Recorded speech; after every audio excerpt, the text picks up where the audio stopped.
I found one of the so-called purists next to it, wired with cerebral implants, trying to download its classified specs.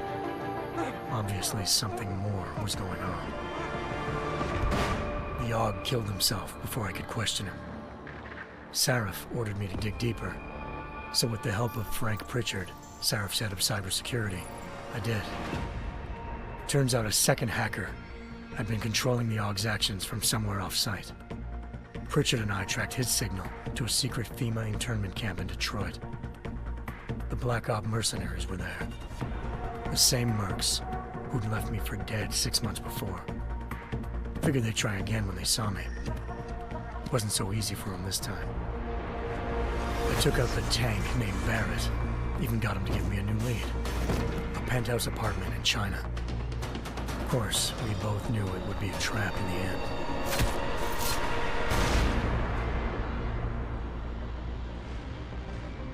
Hengsha Island, China. Home to a city so crowded, they had to build a second city on top of it. Trying to find clues in Hengsha wouldn't be easy. Lucky for me, I wasn't alone. Farida Malik, Sarif Industries' ace pilot, had lived in Hengsha before. A good person to have on your side. She knew enough about the place to get me around. Malik dropped me in the lower city, close to the penthouse Barrett had told me about. Bell Tower Associates, a private security firm under contract to the Chinese government, had agents tossing the suite when I arrived. Just not for the reason I'd been expecting. Turns out the man who lived there was a criminal hacker named Van Bruggen. The same hacker who'd been remotely controlling the Og in Sarif's factory. Van Bruggen's panicked decision to force the man to commit suicide had been a mistake. Now his mercenary partners were gunning for him, and I needed to find him before they did. Locating Van Bruggen meant playing nice with the Triads, Hengsha's organized crime lords. They had the hacker holed up inside a low-rent capsule hotel. By the time I found him, Van Bruggen had no qualms giving up the woman who hired him. Zhao Yunru, president of the Taiyang Medical Corporation. According to Van Bruggen, Zhao wanted to monopolize the augmentation industry and had hired Black Op mercenaries to destabilize her competition. Sarif Industries was at the top of her list. To prove this, I needed to get inside TYM and grab a surveillance hologram off a server. I suspected Van Bruggen was hiding something when he told me this, but nothing could have prepared me for what I saw. Megan wasn't dead. She and her 4 best researchers had been kidnapped, spirited away somewhere while their kidnappers made it look like they were dead. Desperate to learn more, I confronted Zhao in her penthouse. She claimed to be a pawn in a bigger plan, and hinted at a group so powerful it controlled global interests at a whim. Then she slipped into a panic room and hit the alarm, forcing me to make a very quick exit. I figured Zhao was lying, but part of her confession made sense. David Sarif had been worried about his people. So worried, he'd required all of them to have subdermal locator devices surgically implanted. The GPOs would have been broadcasting the day of the attack. But Zhao said a single call to Picus, the world's leader in global 24-hour satellite news, had turned those signals off. I needed to fly to Picus headquarters in Montreal if I wanted to learn more.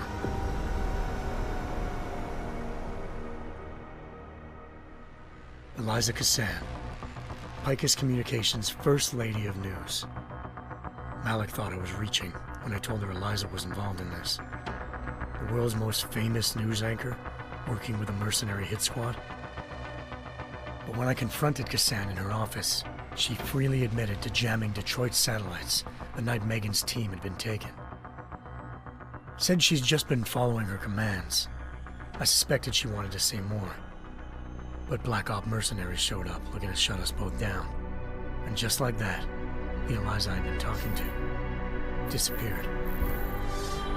The mercs were led by an augmented killer I'd crossed paths with twice before, Fedorova, a woman who'd made silence her best friend. She waited for me to track Eliza's transmission to a secret server room underneath the Picus complex, then jumped me from behind. A deadly fight ensued. I made sure she never moved silently again. With Fedorova down and no one left to keep Eliza quiet, she reappeared. Turns out Picus's first lady of news wasn't a lady at all. She was a sophisticated AI program, engineered to monitor data streams and control what people believed. Eliza told me the Mercs had brought in a Humanity Front doctor named Isaiah Sandoval to remove the scientist's implanted tracking devices while Detroit's satellites were down. She also told me to speak to David Sarif if I wanted to learn more. By the time Malik and I got back to Detroit, tensions between normal and augmented citizens had reached a flashpoint. Riots were breaking out in several cities, and the UN was being urged to intervene. Sarif was trying hard to convince Hugh Darrow, the inventor turned philanthropist who'd once been a leading proponent of enhancement technologies, to help stop a possible regulatory vote. Sarif had a lot riding on Darrow. Megan's discovery would have given millions of people the chance to evolve beyond their normal human abilities, and at the same time catapulted Sarif Industries to the top of the Fortune 500.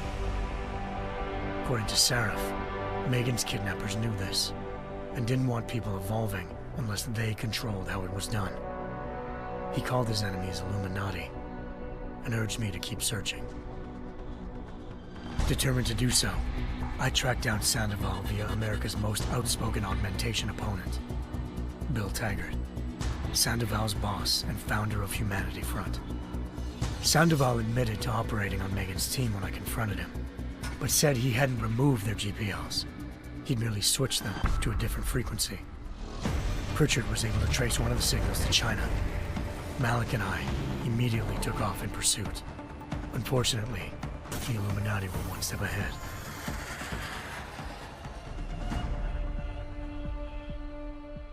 Ambushed. Shot out of the sky by Bell Tower Associates, seconds after entering Hengsha's airspace. Malik's piloting skills saved me. After a tense and bitter struggle, I escaped into Lower Hengsha. The tracking signal I was following led straight to the Triads, or more specifically, to the augmented arm of Tong Si-hung, leader of a gang of augmentation harvesters. Tong said they'd taken the arm off a corpse, which Bell Tower had left at their door, meaning at least one of Sarif's scientists was dead. Maybe not the rest of them, though. Tong pointed me to a port used for human trafficking and helped me slip aboard a Bell Tower ship. It was sailing to Rifleman Bank Station, a military base in the South China Sea. Bell Tower was holding kidnapped civilians as prisoners there, and using them to perfect the Hyron Project, a human-computer interface that left most of its test subjects dead. My search for Megan would have ended then, if not for a mysterious ally named Quinn. In exchange for my help exposing Bell Tower, he slipped me aboard a second ship headed to Singapore, and an Illuminati-run biotech facility called Omega Ranch. 3 of Sarif's scientists were there, forced by their captors to create a technology capable of remotely shutting down augmented abilities. Thanks to an emergency recall notice issued by the World Health Organization, millions of people all over the world already had the biochip installed. With the help of the scientists, I tracked Megan to a private section of the ranch. There, I ran into Yaron Namir, the walking tank who'd put a bullet in my brain the first time we met. He'd teamed up with Zhao and was hoping to catch me off guard. Their little ambush didn't work. I found Megan in a suite belonging to Hugh Darrow, the billionaire philanthropist who'd Sarif had called on for help. Darrow had convinced her to go along with the biochip plan by promising to sabotage the tech. As she was explaining this, Darrow appeared in a global broadcast, telling the world that augmentations would be the death of mankind. Then he activated the biochips to prove his point. All over the world, augmented people flew into a killing frenzy. Darrow had betrayed everyone, and it was up to me to set things right. To do it, I had to reach Panchaea, a massive installation in the Arctic Ocean. As I raced through corridors built by an all-augmented workforce, I saw death and destruction firsthand. By the time I shut down Darrow's broadcast, I knew the damage he'd done. Still, humanity's future remained unclear. How would the world react to their sabotage? Would people ever regain their faith in augmentations again? What would be the Illuminati's next move? Only time could give us the answers.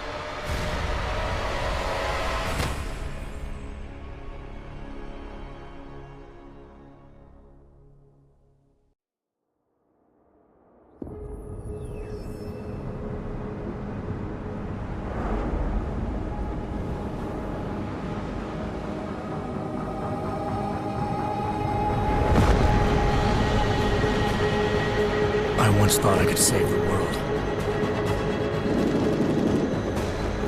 Now look at it.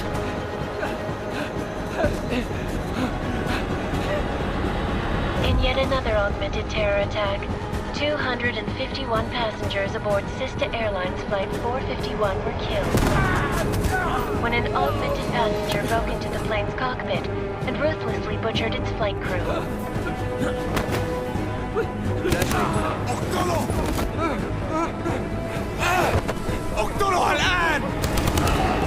Details recovered from the black box recorder suggest that the man may have been suffering flashbacks to the AUG incident. That horrible day 2 years ago when augmented people all over the world flew into a psychotic killing spree, causing the greatest loss of life in recent history. Sometimes, you just have to let go.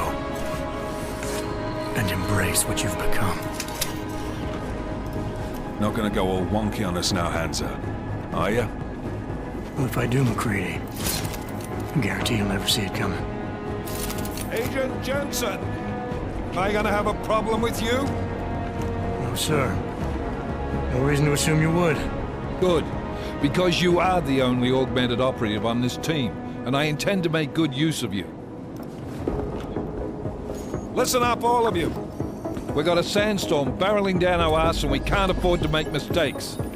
We're going after this man, an arms dealer named Shepard. He's ex-Bell Tower, one of the Special Forces commanders who disappeared during the incident. And he's come out of hiding. That cannot be good. It's not. He's selling weapons and military-grade augments to terrorists. This is Aran Singh, the undercover agent who lured Shepard out of his hole. Best you see Interpol's got. For 3 years he's worked hard to get in tight with the Jinn, an Iraqi smuggling cartel that's infected the Eastern Hemisphere like a plague. Last week, our arms dealer sent a message to the Jinn, offering to sell them a shitload of black market merchandise dirt cheap. They told Singh to handle the buy. They're not gonna like it when Interpol disrupts their party. Singh's cover really that good? It is right now. We need to keep it that way. This is where the deal's going down. A half-finished high-rise hotel that's been abandoned ever since the incident. It's not a pretty picture inside. Let me guess. Most of the laborers were augmented with heavy-duty industrial rigs. So when the incident hit, and they all went schizo, things got gruesome real fast. And no one, except for some homeless junkies, have been inside the place ever since. So what's the plan, Director? Singh's meeting Shepard on the ground floor, inside the hotel's main atrium. He sent the bulk of his Jinn crew to the penthouse levels to secure a vantage point. I want McCready's team to take up positions overlooking the atrium and make the arrest. Jensen, you're going in solo from the roof. My objectives? Keep the Jinn from joining the party. As far as we can tell, only one route connects the atrium to the penthouse level, a halfway decent elevator shaft. Here. I want you to block access to it. Fine. Just cut me loose. Do you plan on relying solely on your augments for this one? I'd recommend taking a little hardware, just to be sure.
I'm not leaving my 6 exposed. Give me something lethal.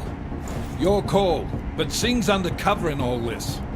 So watch your fucking sights. What about range? There's lots of wide spaces and high ceilings in there, but a number of tight and constrained rooms too. So it's a crapshoot, really.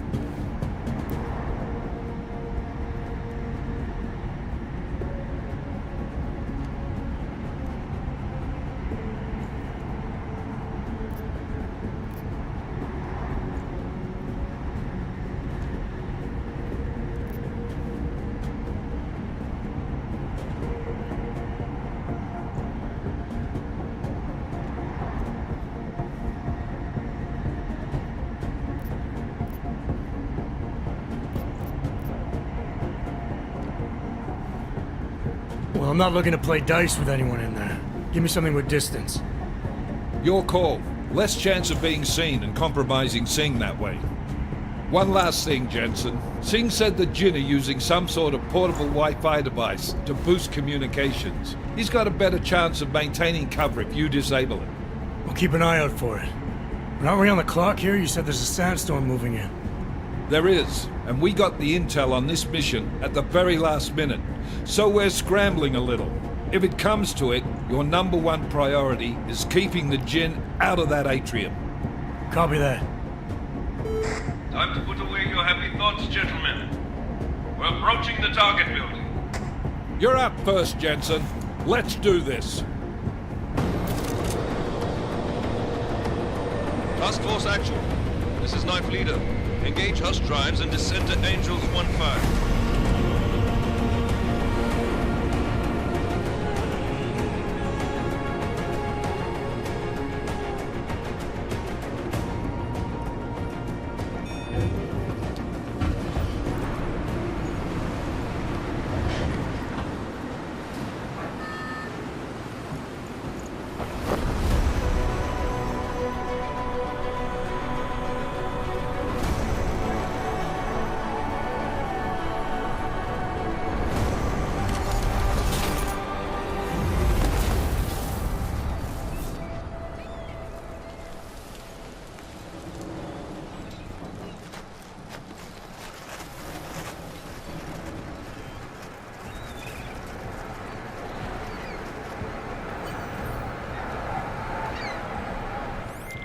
Team leader, this is Jensen. I'm on the roof. Solid copy. Move into the building. The access route you need to block is at the far end of the penthouses. And keep in mind, the direct route might not be the easiest one. Roger that. McCready will advise once his team is on the ground. Miller out.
Jensen, we're moving through... Oh, fuck! What's wrong? The Jinn have got a few Jennies up and running. Gonna have to hack keypads. You should enjoy it, McCready. They have colors and shapes. Just remember, red means bad. Fuck you.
Anomaly detected. Trace program initiated.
Anomaly detected.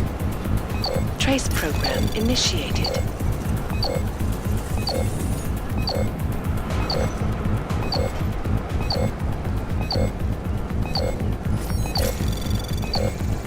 Access granted.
المكان لأنه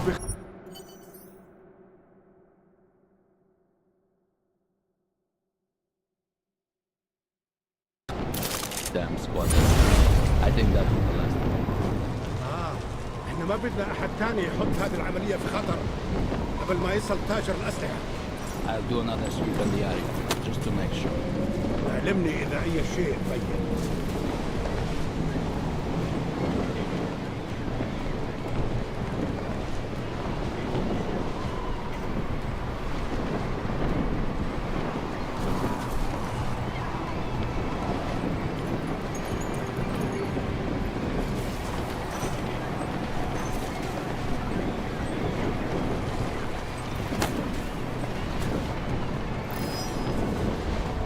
Over there!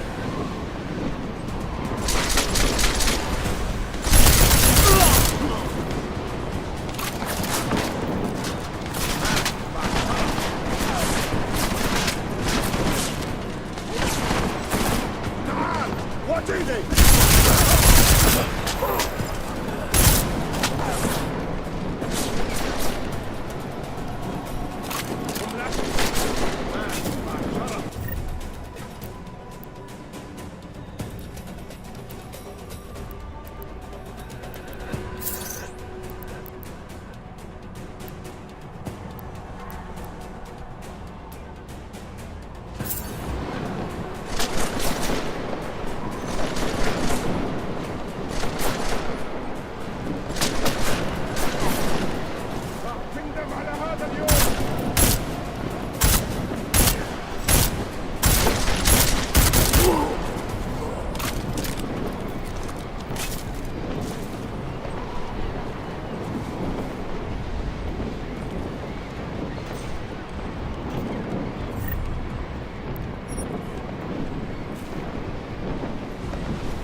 Anomaly detected.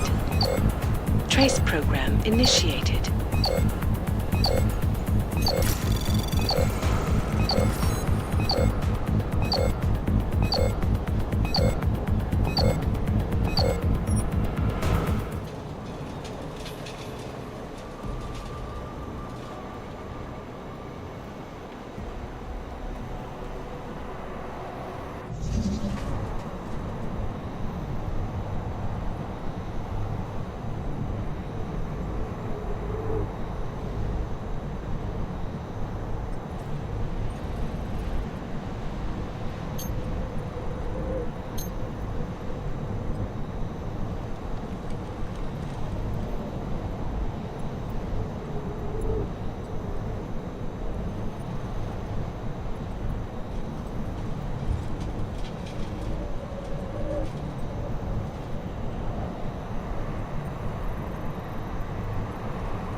Anomaly detected. Trace program initiated.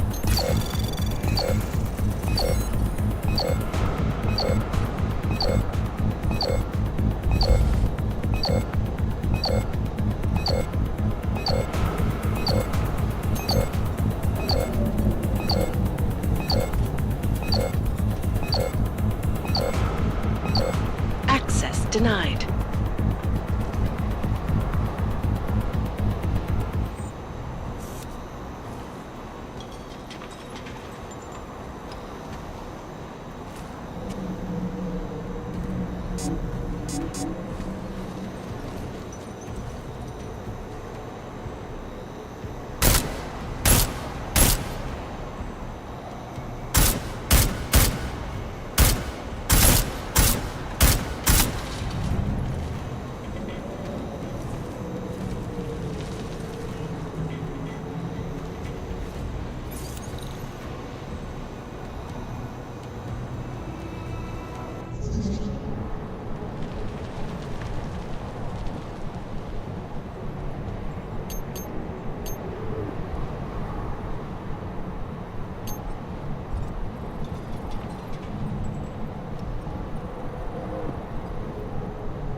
Anomaly detected. Trace program initiated.